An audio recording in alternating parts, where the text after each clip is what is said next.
Hi, everyone. Welcome to the Nick Bryant podcast. Today, my guest is Larry Singer. He is the co-founder of Wikipedia. How are you doing today, Larry? I'm doing well. It's nice to be with you, Nick. And Larry also studied philosophy, and I studied philosophy. So we've got we'll have a philosophical connection at a certain point. But first, I would like to talk about Wikipedia. Wikipedia has not been good to me, and it's certainly not Larry's fault, but I've had innumerable problems with Wikipedia.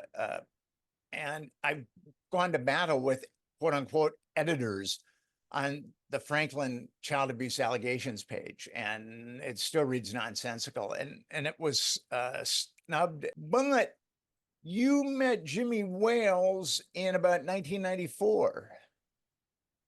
Um, yeah, well, I think I first started interacting with him. I don't know when we first met face to face. I think it might have been the summer of 1995, 90 or 96, not sure.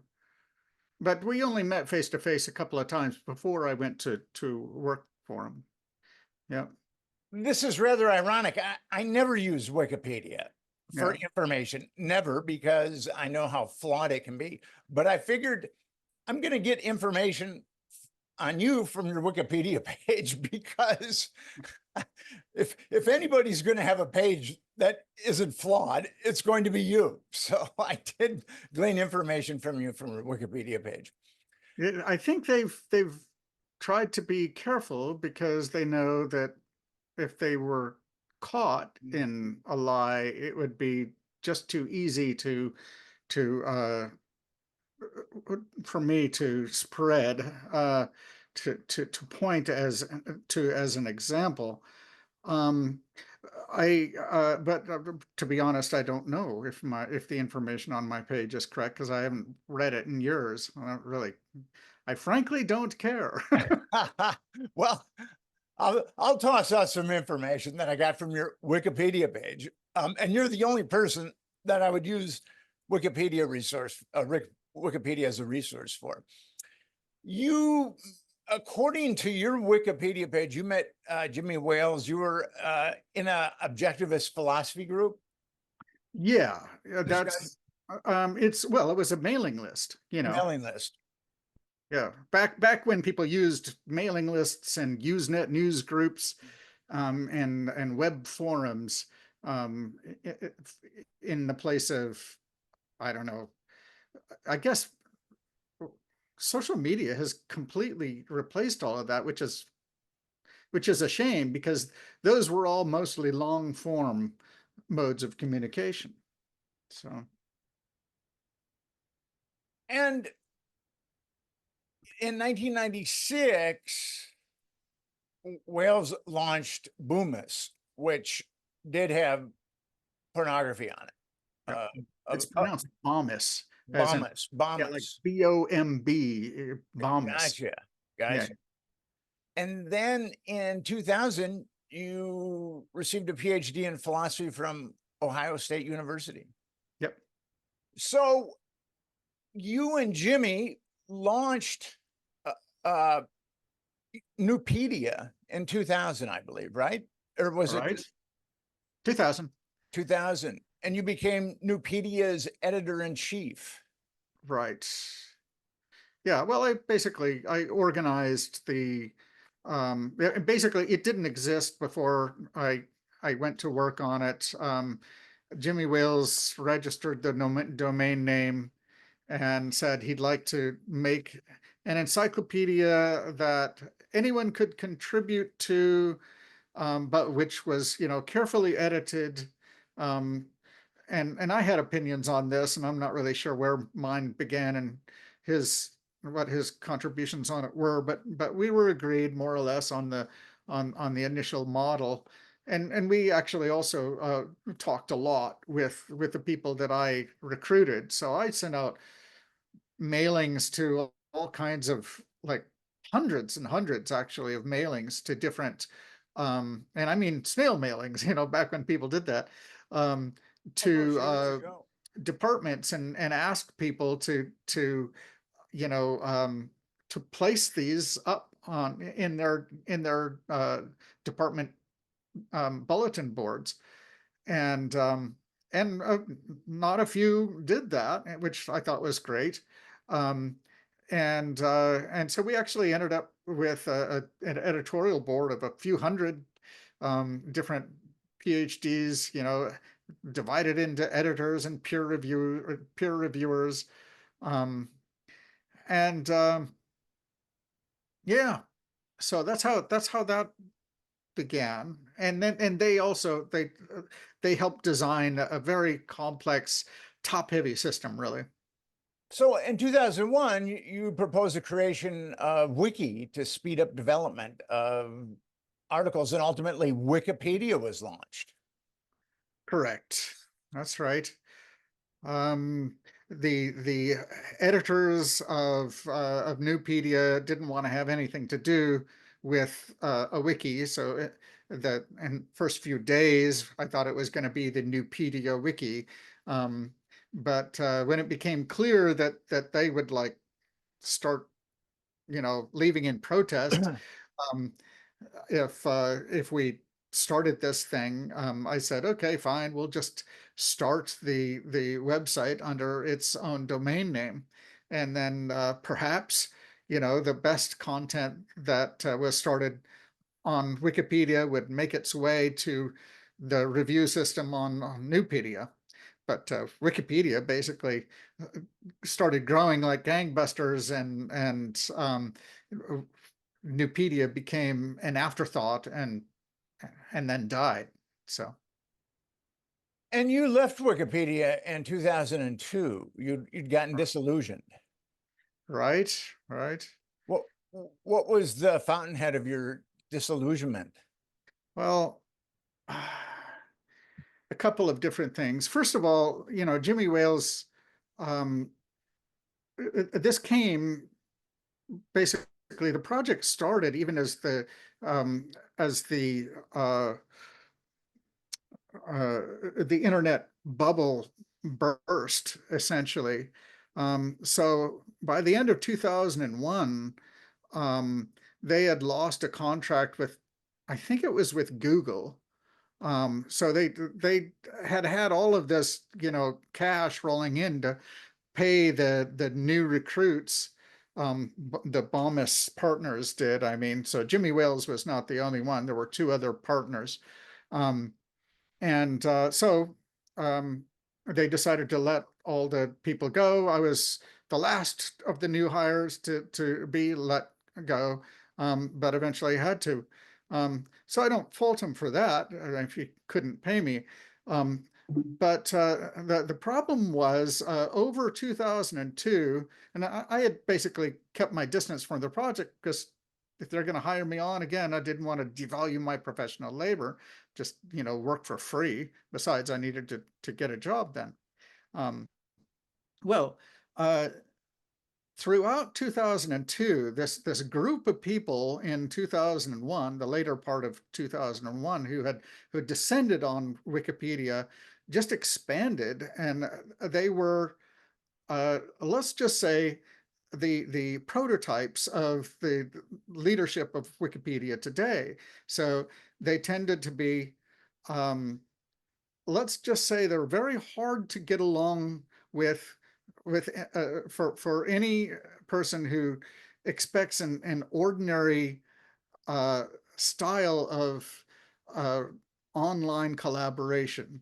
Um, it's a weird combination of abuse on the one hand, and of over concern with the details of rules on the other hand. Um, and yet, if the rules are abused, then you certainly mustn't talk about like getting rid of anyone.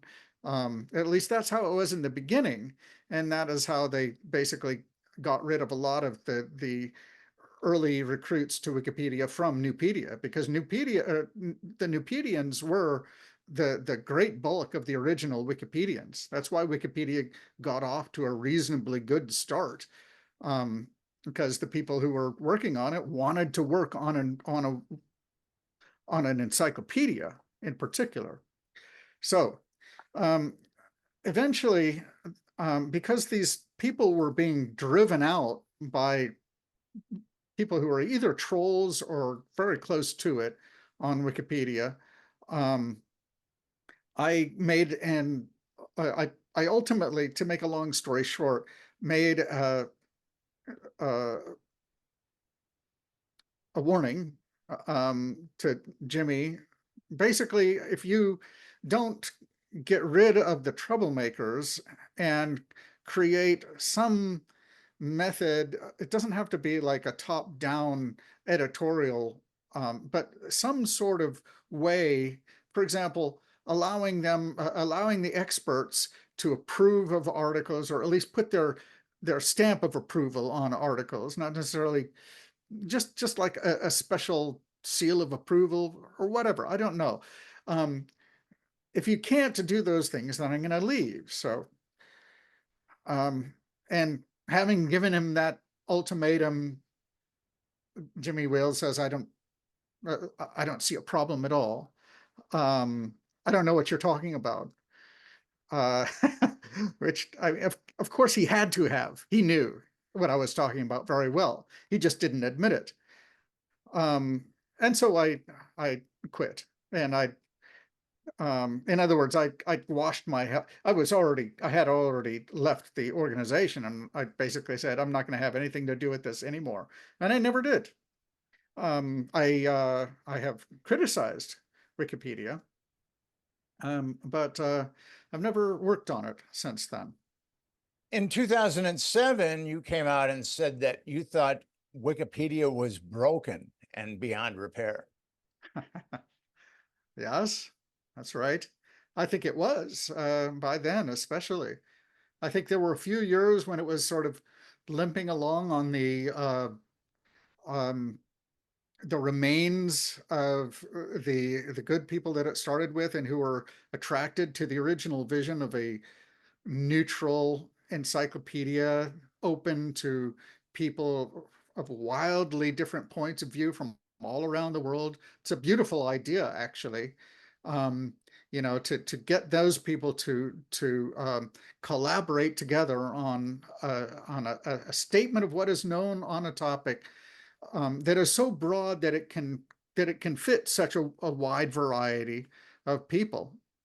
Well, basically, what had happened even by 2007 is that Wikipedia had begun a long slide toward what I would describe as an establishment point of view, and that's what they have now. And the idea, that the suggestion that Wikipedia would eventually have an establishment point of view back in like 2001, 2002, that would have been uproariously funny, because this is like the ultimate anti-establishment sort of encyclopedia. I mean, we were explicitly, avowedly open to many different points of view. That's what the neutrality policy was all about. But again, by 2007, you know, they had started, well, explicitly declaring, for example, that global warming is a serious problem, and that in its own voice, right? And that's something that I think that changed around, I think, 2004, 2005. Before that, they hadn't taken a stand on whether there was anthropomorphic, not anthropomorphic, anthropogenic global warming. So, and yeah, so anyway, And there were a go lot ahead. of problems. It wasn't just that either. So you became pretty disillusioned with Jimmy Wales. In 2009, you called him, according to your Wikipedia page, you called him a fraud and a liar.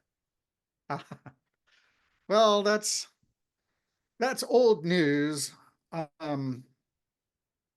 mean, okay, I won't go into it in much detail. There's no need to bring up a lot of old unpleasantness, but suffice it to say that beginning in early 2005, Jimmy Wales started denying that I was co-founder of Wikipedia, when the first three press releases, which he himself put out on the wires, all called me a co-founder of Wikipedia.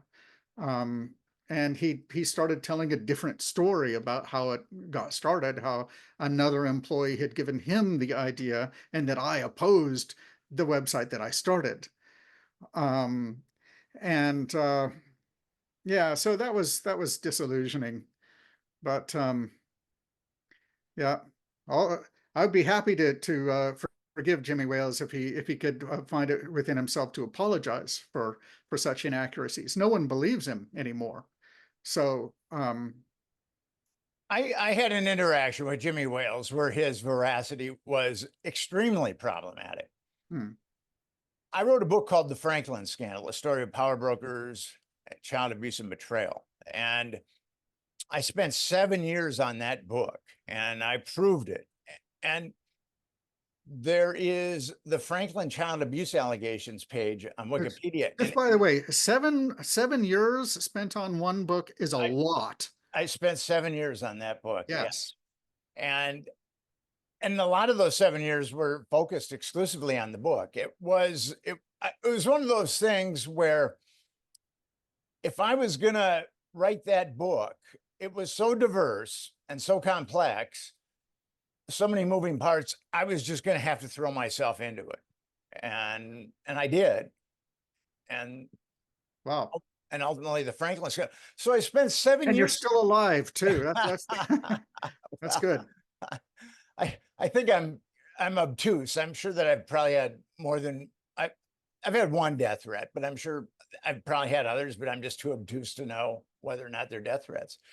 But anyway, so after 7 years I spent on this book and I nailed it. I found all these victims. I got them to talk. It was really, I had sealed grand jury testimony, sealed grand jury exhibits. I got people to talk that had never talked before. And right, according to Wikipedia, my book is basically delusional, that it's psychotic, and it has no veracity whatsoever. And we have gone to battle on that Wikipedia page. And for years, you can go to the discussion on that Wikipedia page and you can see page after page after page. And it's the same guys that dominate that page. And I've gone to editors and they really can't help me. So I called Jimmy. And I said, Jimmy, I worked really hard on this book, and these very unethical editors have taken over this page. And he said that he would look into it. And he actually asked me to send him some information. So I sent him some information. I didn't hear back from him. Hello? Hello, Jimmy. Yes, hello. Hello. My name is Nick Bryant, and I wanted to talk to you about a Wikipedia page. And I'm sorry that I'm calling you, but I've tried every other way to rectify this. So if you could listen to me, I'd be eternally grateful. Sure. So I wrote a book called The Franklin Scandal, a story of child brokers, or a story of child abuse, power brokers, and betrayal. And I spent 7 years writing that book. I specialize on children's issues. And the book is very solid. And there's a page in Wikipedia that's called The Franklin Child Prostitution Ring Allegations. And that page has been taken over by unethical editors. And numerous people have tried to correct that page and introduce a modicum of reality to it. But these editors have locked it down, and they refuse to let anyone put new content in.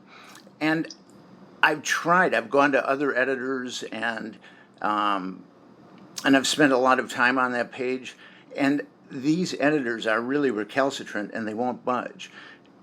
And you're my last recourse to straighten that page out. Okay. Tell you what, I've just open the page. I've never heard of this case. I've never heard of anything about this. So I'll have to research this. Okay, I can send you I can text you some links if that will help. Yeah, the easiest would be if you just send me an email, and the best email for me is my personal email, because it comes to my phone and so on. So, Again, and I'm sorry that I called you out of the blue, but I've tried everything else, so I would really Sure. appreciate your help. great. Yep, great. I'll take a look at it. Okay. And, so send me an email, and I'll just answer your email quickly Okay. to confirm that I've received it, and then I'll see what I can see. Okay, that would be huge. Thank you so Okay, much. Great. All right. Okay, Great. bye. Thank you. Okay. Bye-bye. And about 3 weeks later, I texted him, and he said that he got my information, or didn't get my information, but I was kind of incredulous of that because it never bounced back. But then he said the Franklin scandal, and by law, by the government, it's called a hoax. It was called a hoax. And he said he concluded it was a hoax. And Because the government had called it a hoax.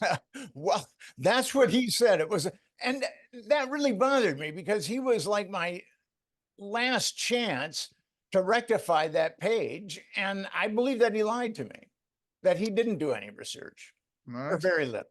Certainly didn't read my book. Yeah. A lot of people complained to him, and the knowledge that he would have to hire a lot of people to help him out to do that, to field all the complaints that he's had. But for all I know, he actually has done that. And if not, and he just like looked at it and came to a snap decision based on some statement by some like congressional panel, well, like who cares about that? That's not a good way to form an opinion. So I hear you. I don't know the situation, but I've heard, I don't know how many, possibly hundreds by now, complaints from aggrieved parties who first went to Jimmy Wales or just like did a lot of battle on Wikipedia pages, often about articles about themselves or about their projects, their businesses or whatever. And they got no joy whatsoever. And not only that, they couldn't even get their point of view expressed in a quoted fashion from themselves. A lot of times, even if they have a mainstream news source defending them, there are people who are probably paid by the other side to keep it out, and so they do. And what do you mean by the other side? Whatever the other side is in this case. Well, I mean, in the case of the Franklin scandal, as I understand it, there were a bunch of Washington, D.C. insiders who essentially raped a bunch of boys in, was it Boys Town? Is that right? Yeah, they were getting kids from Boys Town. Yes. And it clearly the only people who can catch and publicize information about such activities would be like the FBI. Yeah, so you're exceeding your jurisdiction there. They're the only ones who can actually announce such crimes. They know about them, of course. And so what I would assume is that they are spooks on the Wikipedia page who it's either them or people that they are paying, just maybe a little more likely. But yeah, I mean, if you've got a lot of pull in Wikipedia, and you have few scruples, and I can tell you from long experience that there's a lot of people without any scruples on, operating in Wikipedia, then why not accept a little money or even a lot of money? The more powerful people in Wikipedia land, I'm sure, are being paid by the highest bidder, to massage the articles so that they read the way that their paymasters want them to read. You said spooks, and that's always been my suspicion that these I are don't know. spooks, but Yeah, I know that there have been, uh, IP addresses from Langley, Virginia, were used to, before they shut down the ability to for anyone to know what IP address was used to edit a page. So that is no longer knowable by and besides of course, the people at the CIA, they started making accounts, and then that basically hides their activities from everyone except the category of Wikipedia administrators known as check users. So a check user has access to the IP addresses of the people who are doing the editing, and so they would be able to tell you all of the uh, IP addresses that are, or all of the accounts that are associated with CIA servers. So, and Wikipedia is that way with other conspiracies. right. It's essentially like the New York Times. I mean, if you wanted to go off on one tangent or another or explore different evidence, the people on the quote unquote editors on Wikipedia are not going to allow that. As you said, it's very status quo. Yes, yes. It's um, as I say, they are 100% devoted to the establishment, whatever the Yes. establishment view is. If it's the sort of thing that would be that would appear in publications like the New York Times, the Times of London, Washington Post, other mainstream media sources, and then like the journals like Nature and Science and JAMA and so forth, then that stuff is what is reported as truth in Wikipedia.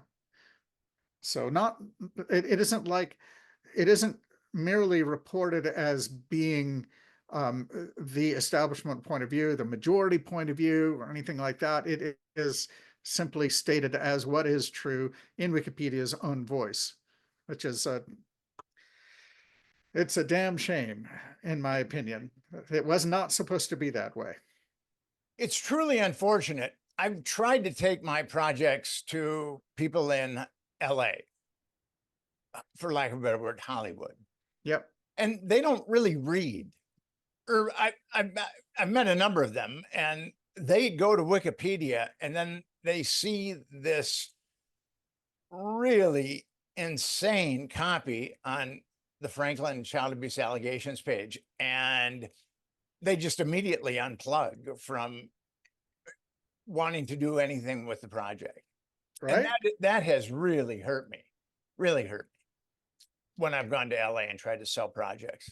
Well, I mean, I'm we know, of course, that the both the military and intelligence, they have well-established connections, reported in mainstream media, um, with Hollywood studios and producers and whatever. I mean, certain movies themselves actually say, we gratefully acknowledge the assistance of, various agencies of government. So yeah, and we also know that basically the powerful people move in the same circles. There's not a small amount of movement between Washington, D.C. and Hollywood. And so there, a typical Hollywood producer would say, if I touch this project, then basically I'm not going to have a career in Hollywood anymore. This is actually a funny anecdote.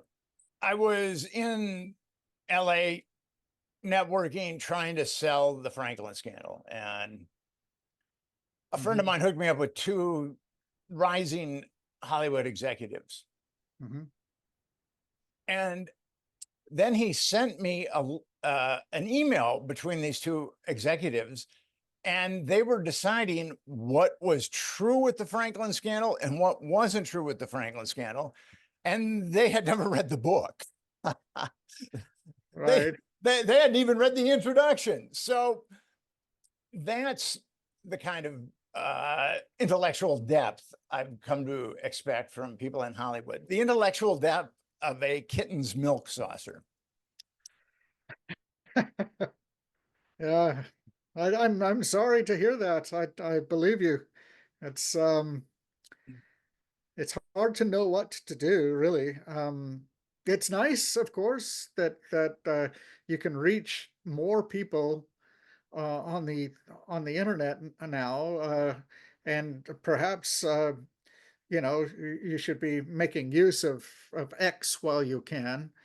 Um, so I there's a lot of people. I don't know if you've spent a lot of time on Twitter, but there is a big community on Twitter that are permanently up in arms about the systematic abuse of children by powerful people.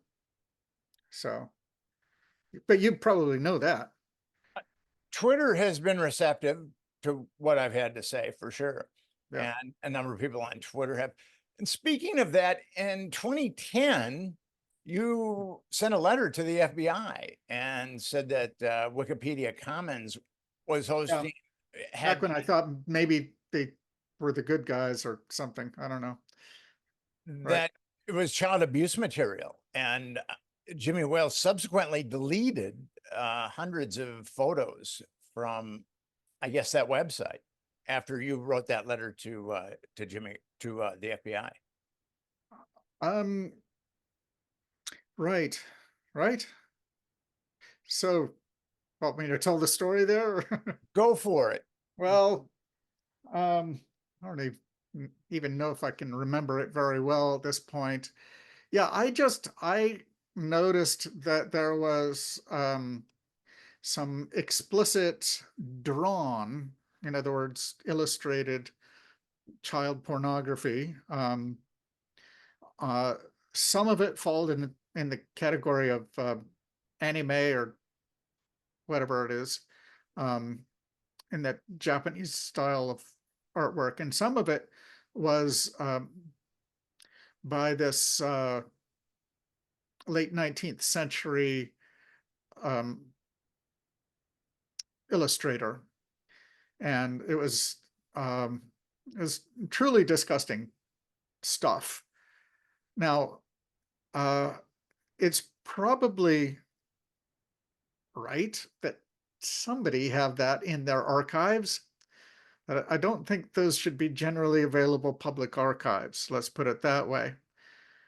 Um, I mean the historical stuff, and uh, it's very wrong. Let's put it that way. And it was against the law. I looked it up. It's actually against the law to have such materials and to publish such material in the United States. The law is quite clear, actually. Um, so I said, all right, I saw this. I didn't want to see it. I didn't look for very long, that's for sure. Um, but I saw it, and the law, when I looked up the law, I said, no, you're actually obligated to report it. So I said, okay, I guess I'm going to have to report it. I mean, I wouldn't want like some a government investigator coming and looking at my browser history and see that I looked at this stuff and I didn't report it. Um, and then I went one step further, and I said, well, if I'm going to report it, I'm like one of the people in the world that might maybe have a chance of getting these people to take it down.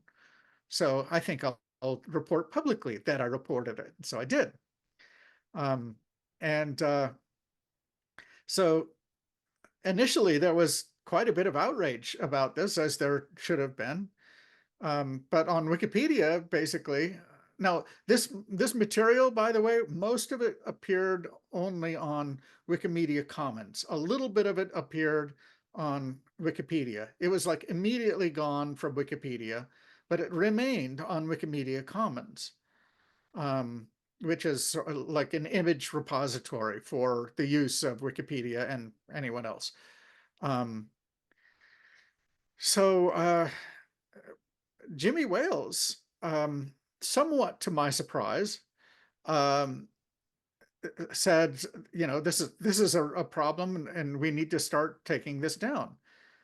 I forget, at the time I was paying attention, but I've forgotten what exactly happened. I was watching some of it, in the sense that I was looking at the edit history, and indeed I seem to remember Jimmy Wales himself deleting a number of things. But then later somebody else undeleted it, basically.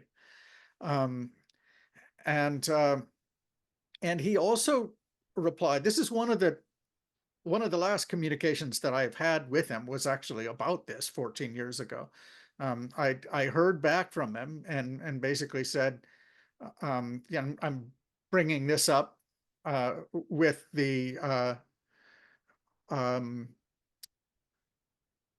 well, the board.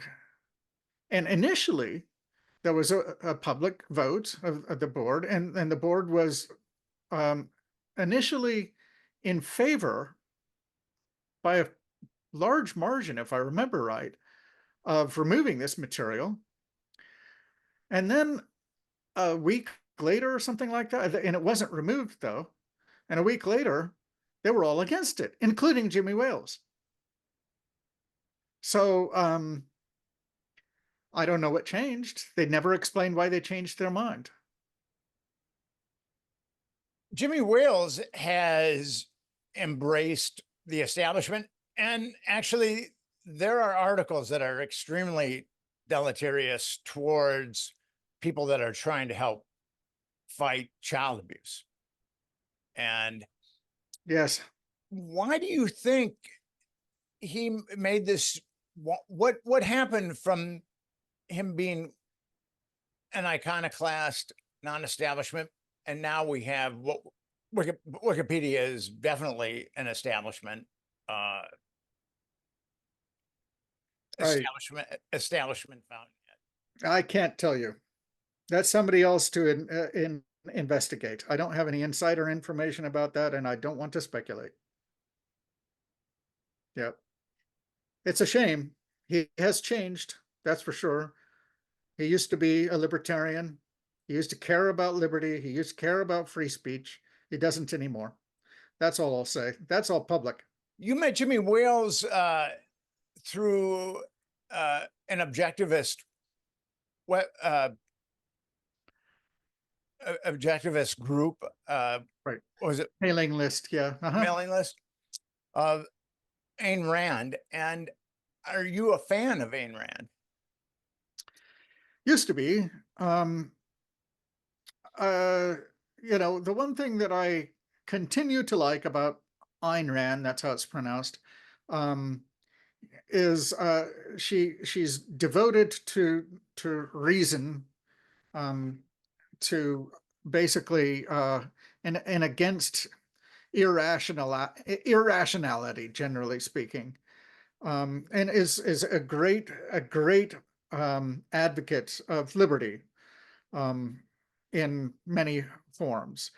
She's more responsible for the movement toward libertarianism than anyone in the 20th century. And with the possible exception of people like Hayek. But in many other regards, I am no longer a fan. I was never quite on board with um, ethical egoism, as it's called. um, the notion that you can characterize and justify um, uh, principles of right and wrong in terms of self-interest. That it's in our own enlightened self-interest to do the right thing. And the problem is this isn't always true. And besides, I've come to believe wholeheartedly that it is indeed our duty to live for others. So I've gone 180 degrees in the opposite direction. And she's also a rather rabid atheist. And as of 2020, I believe in God. So I'm working on a book. I've been working on a book for 4 years now, and maybe it'll end up being 7 as well, called God Exists, a philosophical case for the Christian God. And what were the events that made you embrace your new ontological view on the world? Ontological, meaning concerning being, and the thing that exists here that has being, in my opinion, now is God. So yes, just explaining this for the non-philosophers here. So why do I believe that God exists now? It's kind of a long story, and there's different aspects of it. I'll try not to go into too much length here, but Go for it. yeah, well, for years, I had a lot of different things that held me back from a belief in the existence of God. One of the basic problems, I suppose, constraints actually is a better word, is that I was a committed skeptic, in the sense that a methodological skeptic. In other words, I didn't want to believe anything unless I knew precisely what I was believing and why it is true. And I did not know what God was, and I didn't think I had any adequate reason to believe that God exists. Now, being a consistent skeptic, I didn't deny that God existed, and therefore I am, what's your word for that? I would call that agnostic. That's correct. Now, it doesn't mean that I thought it was impossible to know that God exists. That's what people who use this word, the atheists, who have tried to co-opt this word. No, I just didn't take a position, and that position of not taking a position is the agnostic stance. So yeah, and then I mean, partly it's I disagreed to a certain extent with the whole notion that we should like live our lives for other people, but that was just because I had been more or less indoctrinated by Ayn Rand, and I always thought, of course, there was an obligation to be honest, you know, to not steal and not hurt other people, and sure, do help other people as the opportunity arises. I always believed that, actually. I just didn't put it in terms of in Christian terms. But when I got married, and especially after I started having my two sons, well, then I any commitment that I had to egoism went right out the window. Um, of course, we do live for others, and we should. Um, and and then uh, I I came up with the following argument, which is I still find interesting. And other people have made a similar sort of argument, but I kind of came upon it myself. Um, we have seen more and more just how sophisticated AI is, and how immersive um, artificial reality is. You can put on an AR headset, and it's amazing. Uh, and so it's not that hard and to imagine. And I wrote this, I think, in maybe 2017, 2018. It's not that hard to imagine a future, not even that far into the future, where our brain has been so wired that it actually appears to us that we are in some other reality altogether, right? Um, and so, in other words, the whole Matrix scenario. Um, it at first, it to me that seemed like just too far out there, and now it seems conceivable. Um, I don't know if it's really possible, but it seems conceivable. And then there was more, right? If that's possible, if it's in principle possible, if that could be achieved like within the next 100 years, what happens if the human race continues to evolve for another million years or a billion years? Um, well, then there's all kinds of things. If you do very much computer programming or just engineering in general, you get a sense of what is possible using tools and levers. You type a few things on a keyboard, and suddenly whole city blocks are moving. Well, the same thing might be possible in the future. Well, this actually was inspired a little bit by science fiction. I read Ringworld by was that Larry Niven, I think. I think that's right. Anyway, Ringworld, and that was about an artificial ring system around a solar system, um, and created, by some future technology. And I said, I think I could actually see how perhaps some future technology might maybe somehow make that possible. I don't know how, but we're talking millions of years in the future, especially after the singularity, especially after the world has been blessed or cursed by knowledge that can augment itself Are you a without. believer in Kurzweil's singularity? What's that? Are you a believer in Kurzweil's singularity? No, I'm not. I don't Okay, know if I'm a skeptic about it. I don't okay. know if it's true. I'm still a skeptic about a lot of things. Um, but nevertheless, just imagine it were possible.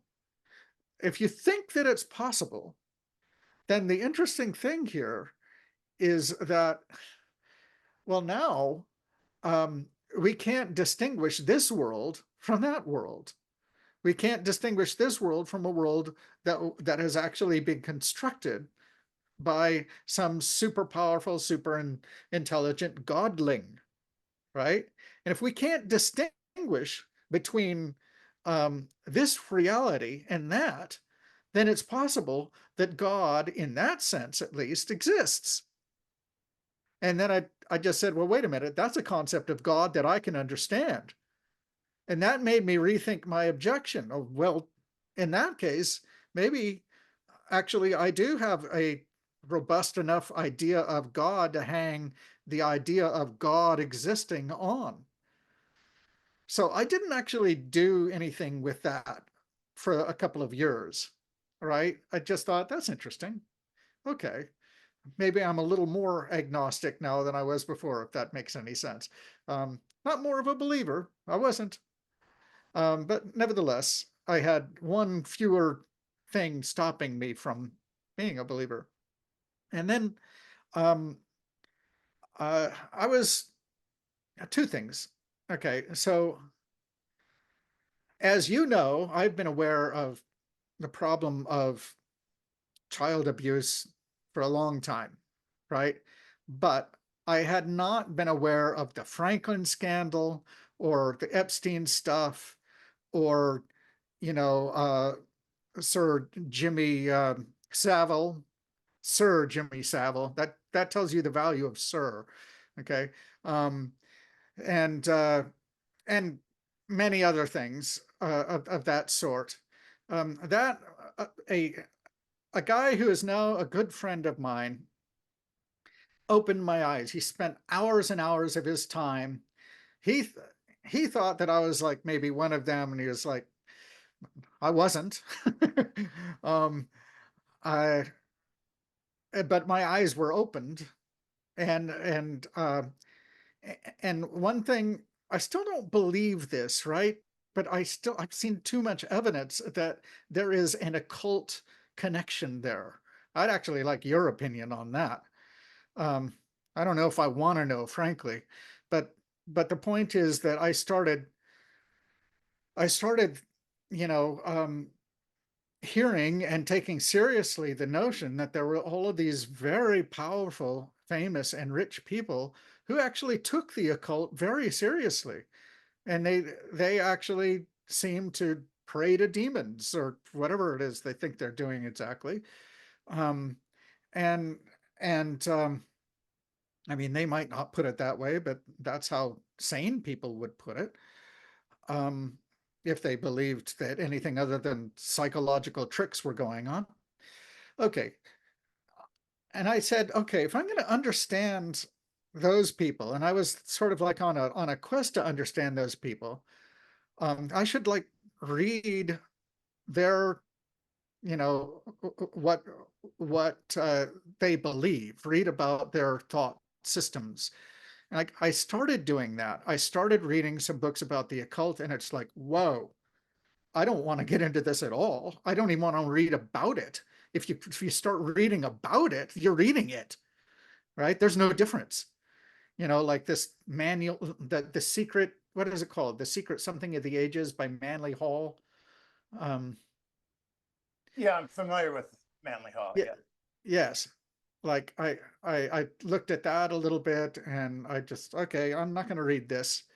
And but one thing was very clear to me, though, from the little bit of research that I had done and watching videos and so forth, that that a lot of the occult involves the inversion of biblical concepts. And if I want to understand them, a good place that I could be comfortable with would be reading the Bible. So I decided to read the Bible in order to understand those people a little bit. And I also was looking for some bedtime reading. So I said, okay, yeah, I have been wanting to read the Bible all the way through, not just a little bit here and there, all the way through, and I actually try to understand it now, which I'd never done. I'd never actually read the Bible all the way through for good understanding, you know, using my training as a scholar of texts. That's what my training was on, especially. Um, and so I did that. And as I was reading the Bible, there were a number of different statements in it that just shifted my comprehension of different arguments for the existence of God. Like I taught philosophy of religion a couple of times at Ohio State. So I'm familiar with the traditional arguments for the existence of God, but I thought they were bad arguments. They're just not very good. Um, and individually, I still kind of think that individually, the traditional arguments for the existence of God are not that great. But they are actually not bad if the conclusion of such arguments, if the conclusions are fairly narrow. And if you just change the arguments just a little bit here and there, and basically reading the Bible just shifted my understanding of those arguments. And I found myself like writing down these new versions of the arguments, and they all fit together like pieces in a jigsaw puzzle. And I said, this is an entire case for the existence of God. This is why people believe that God exists now. So I started, and by the time I got to, oh, there's another thing. As I was going through the Bible, I did not understand that it is as brilliant a book as it is. I mean, if you really try to understand it on its own terms, in other words, as the people, as the intelligent people who were its first readers, were meant to understand it. If you try to understand it as a believer tries to understand it, then it's a beautiful book. It's more profound than any philosophy, any ancient philosophy, certainly. It's more profound, and it's has more of sheer wisdom than Homer or Thucydides or Sophocles. It's really amazing to me. And the other thing was, I thought that it was just Bronze Age nonsense for shepherds. I didn't understand that the reason why people continue to be, the intelligent people continue to be Christians even today, is that they study the Bible. And I didn't understand what theology was about. I mean, theology is a whole branch of knowledge, and it is an attempt to make sense of the Bible. And what I didn't realize, I thought that it was trying to make sense of nonsense. It's false. It's not nonsense. It actually is very coherent. So Thomas Aquinas purloined a lot of his arguments for the existence of God from Aristotle. right. And Kant came along and he put his own spin on an argument for the existence of God. So are you tweaking those particular arguments for the existence of God, or are you coming up with something that you think is different? You could say they are tweaks. I'm let's put it this way. I am not an expert in philosophy of religion. That wasn't my specialization when I did my PhD. So I can't tell you to what extent my versions of the arguments resemble those of my forebears. But yes, the general answer is yes. The arguments, I can list them for you. They're the argument from contingency, the argument from causality, the argument from design, the argument from morality. And then if there's any version of an argument that is, I've never seen one like it, it would be the argument from revelation that I'm developing. But it's actually arguable to what extent it actually is really properly called an argument. We'll see about that. I'm in the middle of writing that chapter now. So 5 arguments, 4 of them philosophical, 1 theological. And the thing that is different, I suppose, is that and again, no one, I don't recall anyone expressing the arguments in quite the way that I did. Let's put it that way. One thing that I go out of my way to do in this book, that's what I'm referring to, is to qualify the conclusions. So when I construct as in the first section of the first chapter, an argument from contingency, my conclusion is not God exists. The conclusion is unnecessary being exists, which is different from the space-time universe, and which explains why it is as it is. And I don't go any farther than that. And one doesn't have to. The point is that you put that argument together with other arguments that build on the previous arguments, but take them one step further. Ultimately, a way to characterize the set of all of these arguments working together is an argument to the best explanation, right? And have you embraced Christianity throughout this process? Yep, I have. I consider myself a Christian. Now, I don't think that a lot of Christians would consider me a Christian, but I'll send you my book. Yeah, I'd love to have your feedback. I consider myself a Christian. Good. My beliefs are unorthodox to a certain degree. I've gone through a lot of periods. I've studied different religions, the Eastern religions, Buddhism, Hinduism. I've been fascinated by, and I've learned a lot from them, those particular schools. One philosopher that's really helped me in my understanding, my theological understanding, is Kierkegaard. He has been hugely helpful to me. Yeah. Yeah. Go ahead. I read Fear and Trembling. I've only read Fear and Trembling. I haven't read anything else. Yeah.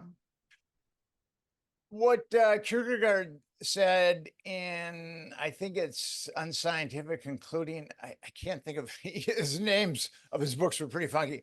Concluding Unscientific Postscript. Yes, yes, there we go. What he said in that book was that, and I believe this, he said, even if the Bible didn't have contradictions, it would still be trying to bridge the finite and the infinite, which is impossible.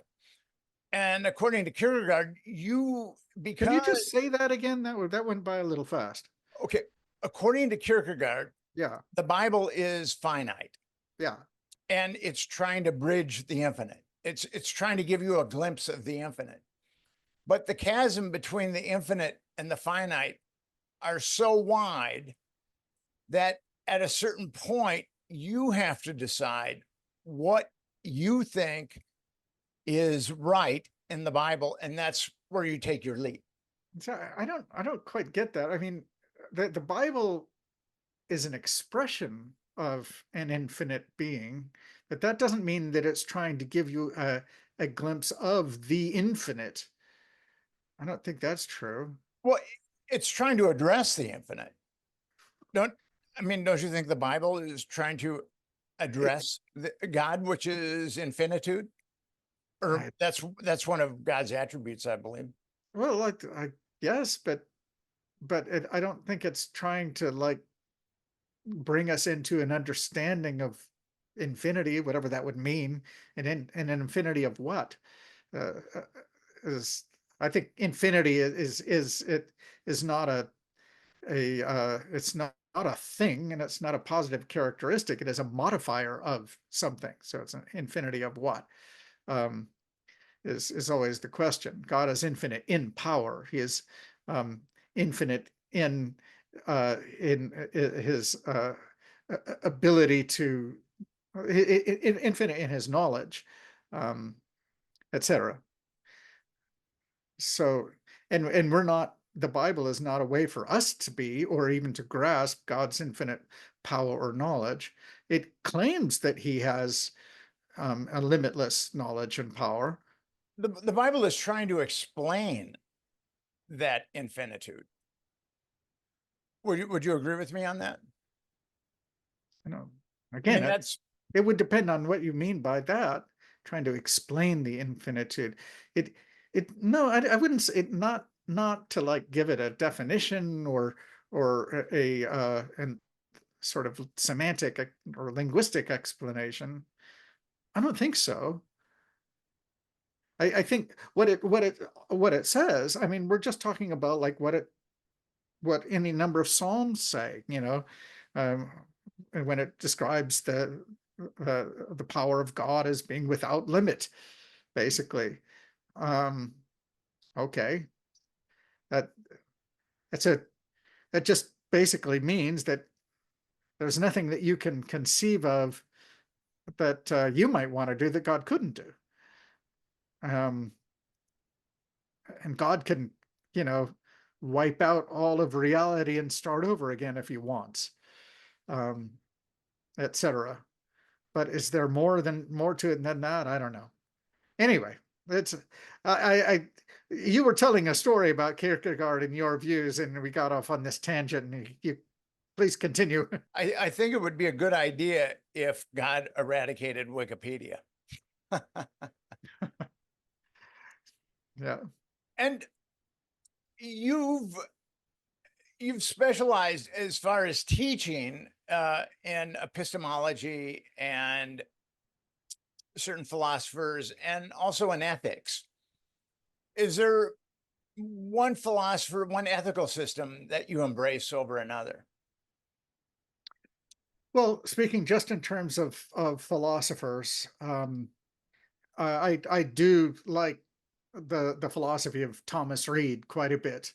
Um, I think he gets uh, a lot right in especially epistemology, philosophy of perception, um, perhaps philosophy of mind, definitely philosophy of language and uh, metaphysics, insofar as I understand his views on metaphysics. Um, so he gets a lot right. And I don't know his views on ethics. Um, and ethics, you know, I like what the Bible says, but I do think that in terms of like the theoretical grounding of ethics, I actually am uh, uh, I take a bit from different philosophers. Like I like Aristotle's view on uh, value being grounded in the value of human life and function, performing functions. I think that actually is the key to understanding um, value theory. And I think Aquinas was rather good in his development of natural law theory, which I think is a very important part. It's not like the only thing that's important to say about it, but a very important part of ethical theory, and especially like the foundations of philosophy of law, basically of jurisprudence. And then I do happen to like Kant on you know, his general formulations. The Uh, categorical imperative. it's kind of hard to oppose that when Jesus himself said something rather similar, you know. So Kant's categorical imperative basically states act only to that maxim whereby you can at the same time will that it would become a universal law. So right, with Kant, you take your moral action and you multiply it universally to all humans. And if it produces a contradiction, then it would be an immoral action, like killing people. If everybody killed everybody, then there would be nobody to kill. So yeah, that would go against the categorical imperative. Yep. I worked for the University of Minnesota Medical School, and I worked in the bioethics field. And I wrote a paper on interstitial justice theory because with Kant, you can use examples like if you're harboring Jews and the Nazis come to your door and they say, "Do you have Jews?" You would lie and say, there isn't Jews in my basement. You'd want to say to those people. Now that would go against the categorical imperative. And the problem with I don't know about that, but okay. Yeah, that's one of the problems with the categorical imperative. And it's also a problem. There's a similar problem with the golden rule. You know, it's the situation that emerges is not a literal contradiction. That's the problem. It's and it's also difficult to specify with any precision what the a procedure for working out the what would happen if everyone followed the rule. You can sort of talk through it, and I think it provides a good heuristic. Let's put it that way. I believe that the categorical imperative works for the vast majority of decisions that we make. I'll go along with that. I think that's right. But I think utilitarianism is the most good for the most people. That doesn't work out so well if you're Jewish and you're living in Nazi Germany. That doesn't work out very well for you. Yeah. But there are other times, like the example of the Nazis come to the door and you're harboring Jews in the basement. Utilitarian ethics would work better than Kantian ethics in that particular situation. Well, I don't think that it's a matter of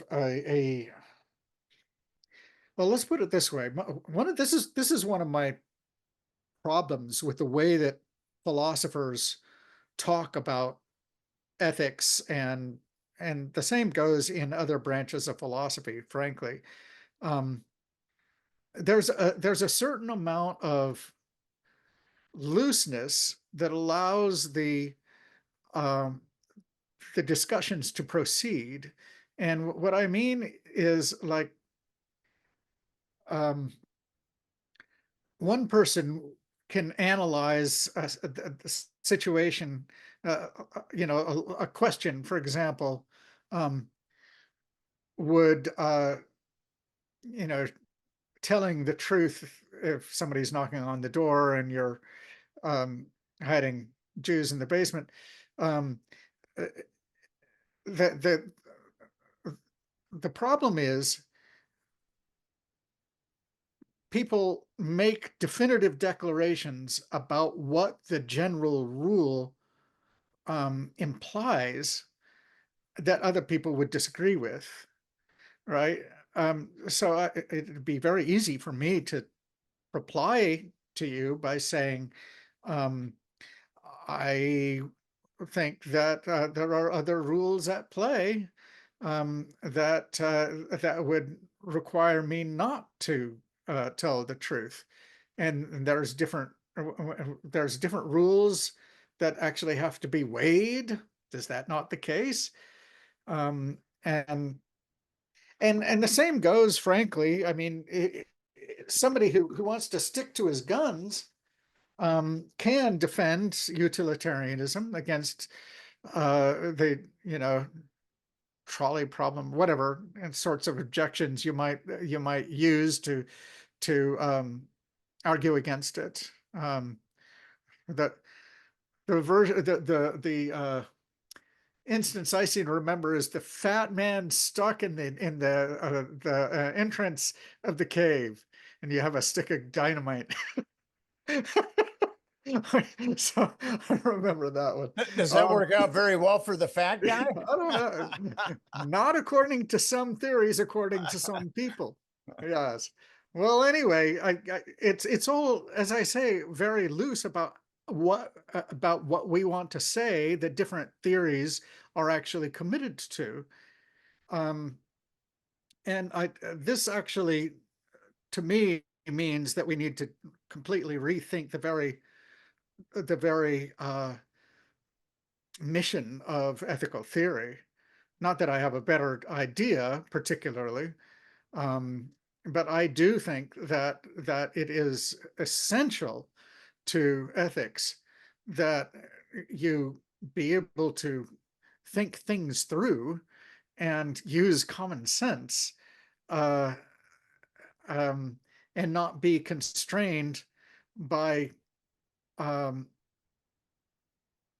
well, obviously wrong applications of questionable philosophical theories. Um, so, yeah. You've embraced, it sounds like you very much embraced Christian ethics, which is altruism. And that's 180 degrees from Ayn Rand, who she kind of looks upon altruism as a bad thing. Yes.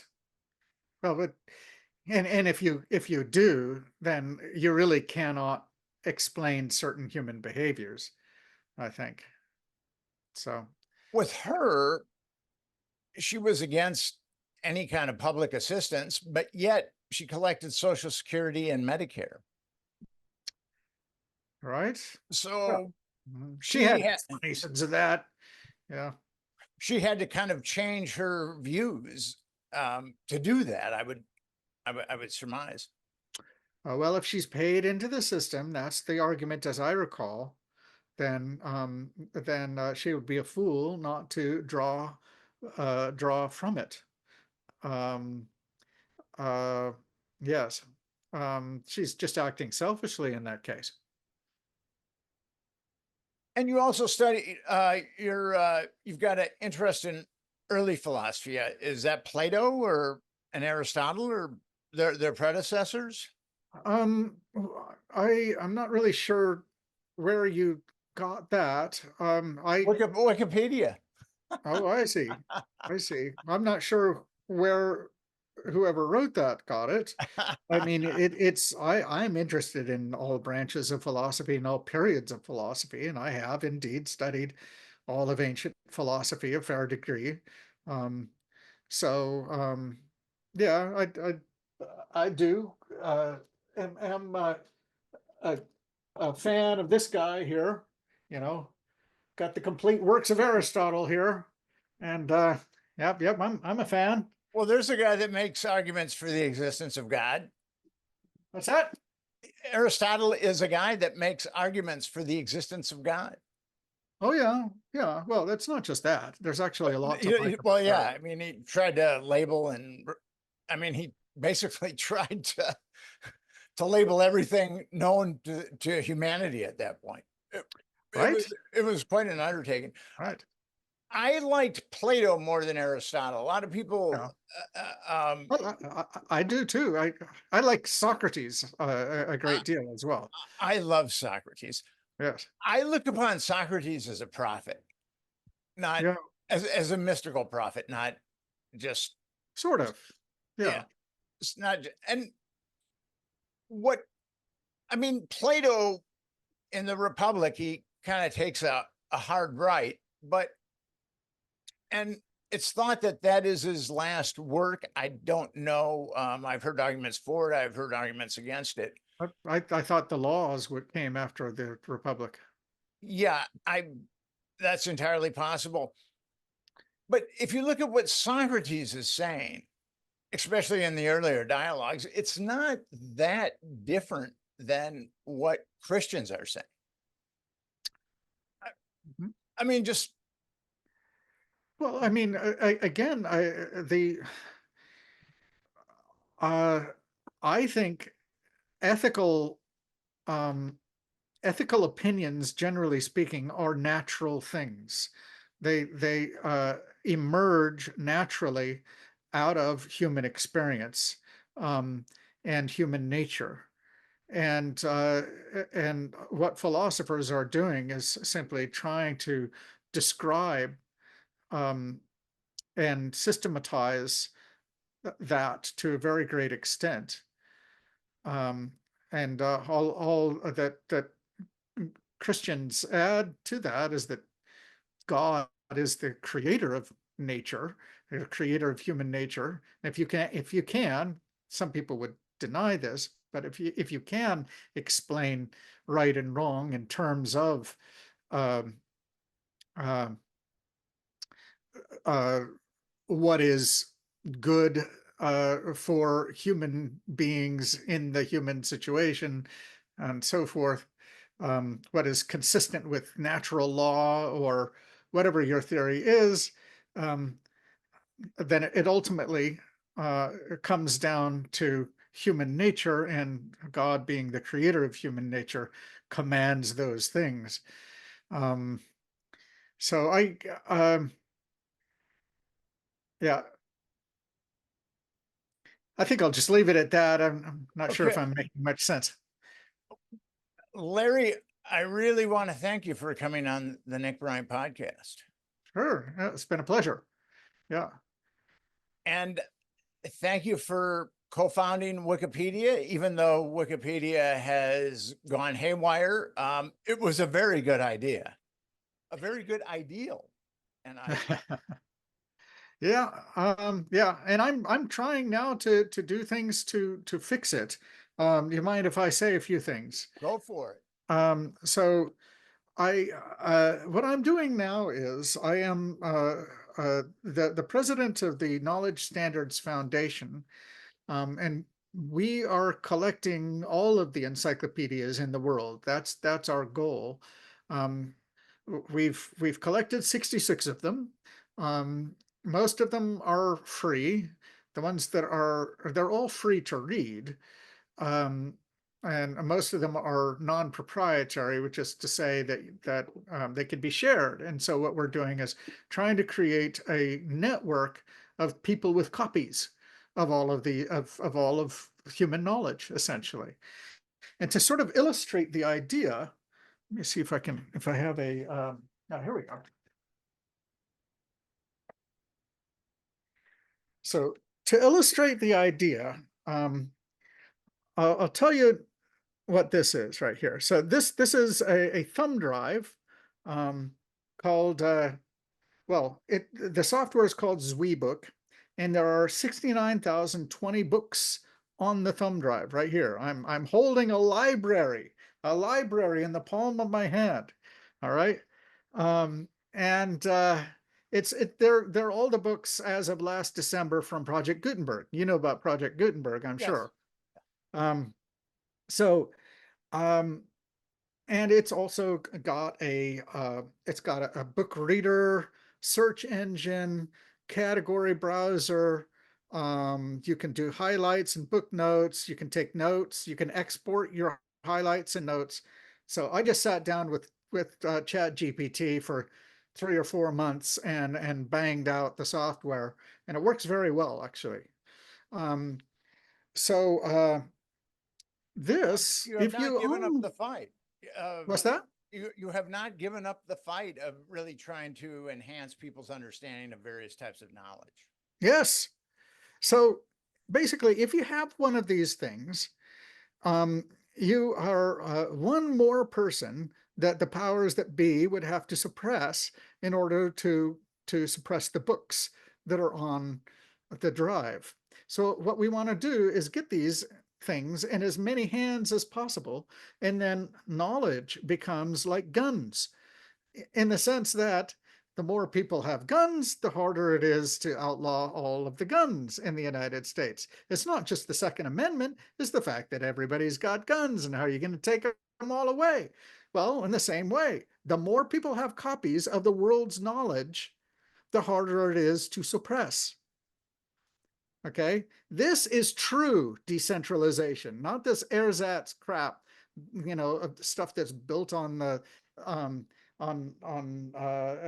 cryptocurrency that actually lives only on one person's server. No, no, it has to exist in many copies in many places. But we want to do this with all of the encyclopedias, right?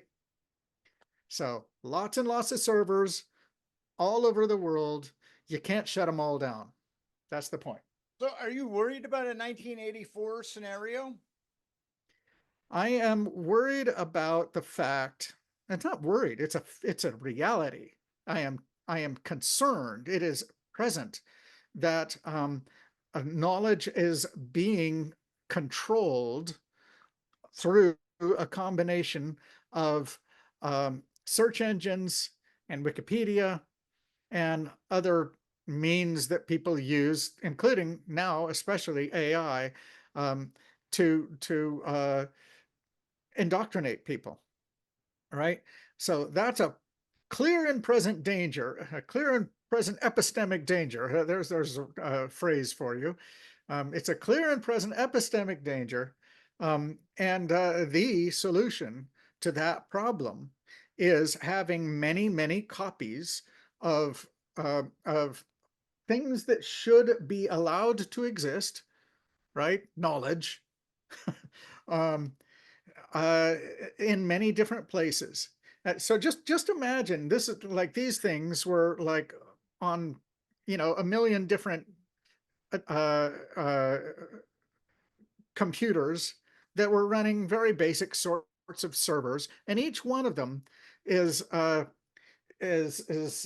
seeding the books on um, what do you call it, a BitTorrent, right? And you've got, uh, I mean, people can't take that down. No way. How would I and my viewers and listeners get that thumb drive? You'd go to encyclosphere.org. So specifically to be shop.encyclosphere.org, but there's a link there. And it's the first item. But this is just illustrating an idea. I'm not trying to just hawk this drive. The idea is, and I'm very serious. The Knowledge Standards Foundation is looking for supporters for this. We need philanthropic support, and if you're interested, I want to meet you. All right. So basically, we want to get these sorts of servers, as I described. It's going to take a lot more than this, right? We're talking about a half rack or a rack of servers, or more, depending on what you want to preserve. One of the things that I think needs to be preserved is all of the public domain books in PDF form. Who knows what's going to happen? When the world is taken over by some central government. I'm not saying it's going to happen, but well, we did live through 2020 and 2021, didn't we? So we want many copies of those files existing in many different places. We want knowledge to be literally spread throughout the world in many copies. That is the bottom line. And beginning with the encyclopedias.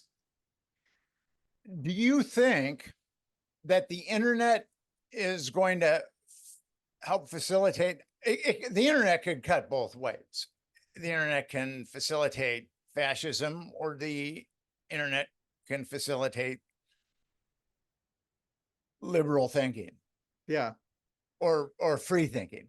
Right. What side do you think is ultimately going to win with the internet? Well, Jesus is going to win in the long run. But that's a hard question. I think that what they used to say in the 1990s, information wants to be free. I think there's something to that. I think that ultimately it is very hard in a radically interconnected, wired world for information to be suppressed. It's hard, but the thing is, that same network can be used to radically rewire the value systems and the education of humanity. it can corrupt us in many terrible ways. And as a result, we might not need to have the material kept from us. We just won't want it. Like I'll tell you this. This right here, 100 years ago, would cost millions and millions of dollars in those dollars if it were like one of a few copies. I mean, it would be magic. It would be absolutely the value that would be placed on something like this um, is just tremendous, right? And I don't mean this. I'm not just saying something about the evolution of technology. That's maybe most of it, but no. What I'm really mean is back then, right? At least among literate people, there was a great love of books, right? There was a great love of knowledge and learning. And there are a lot of people who are literate today. In other words, they can read, who don't care about books at all. They don't care about the sources of our knowledge at all. And that's a damn shame. So anyway, It's social that's the media thing to fight. cuts both ways. It does cut both ways. And I believe personally that if we didn't have the internet, we would not have access to truth at all. If we had to go by the mainstream media, we would not have access to truth. We'd still have printed Bibles. We would still have Bibles, but when it comes to certain political socioeconomic realities, That's right. we would not have access to information about that, truthful information about that. Yeah. When was your book first published? The Franklin scandal? Yeah. 2009, 2010. Oh, I thought it was earlier than that. When was the Franklin scandal taking place? Throughout the 80s and early 90s. Yeah, that's what I thought. The kids were being trafficked throughout the 80s, and the cover-up wended into the 90s. Yeah, yeah. You can find an old thread of mine complaining about these problems from 2019 on Twitter. Just search for L. Sanger and Franklin, and I think it'll come up, or Franklin scandal. I talk about it there. You know what there really is a need for, and you, I think, clearly would be the man to write it. Is just a broad-ranging expose of all of the different publicly reported. Doesn't have to be require a lot of original research.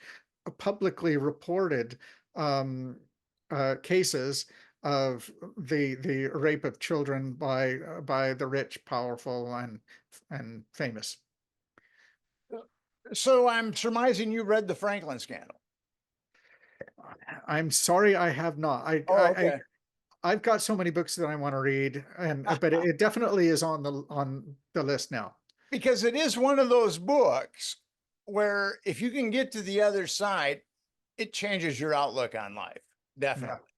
Yeah. And it really shows how putrid the world we live in can be. Right. Larry, thank you so much for coming on the Nick Bryant podcast. Yeah, for sure. Thanks for having me. And have yourself a great night.